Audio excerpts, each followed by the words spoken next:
A suspicious activity message on KashKick usually means the platform's security system has temporarily restricted your account because it detected activity that looks unusual, not necessarily because you've done something wrong. By the end of this video, you'll know the most common reasons this happens, and the safest way to get your account working again.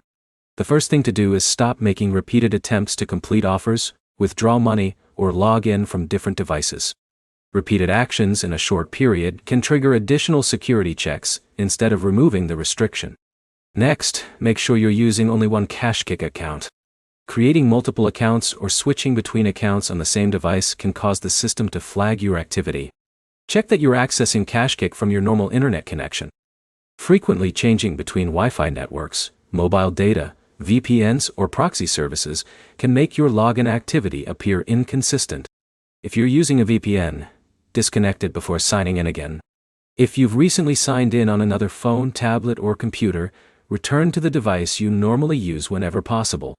Logging in from multiple devices within a short period may trigger an automated review. Review your recent activity as well.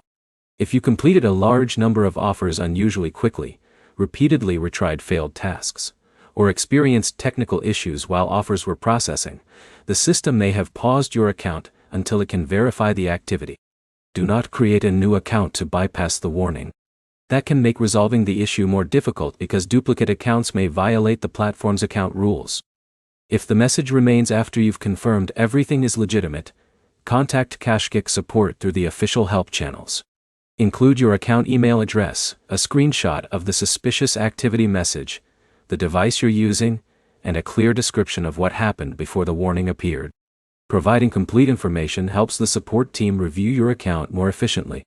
While waiting for a response, avoid repeatedly logging in or uninstalling and reinstalling the app, unless support specifically recommends it. Constant retries usually don't speed up the review process. To recap, use only one account. Avoid VPNs and frequent device changes. Sign in from your usual device and network. Stop repeated login attempts and contact KashKick support if the restriction doesn't clear. If this guide helped you understand the suspicious activity warning, leave a like, subscribe for more KashKick troubleshooting videos, and check out our other app fix guides.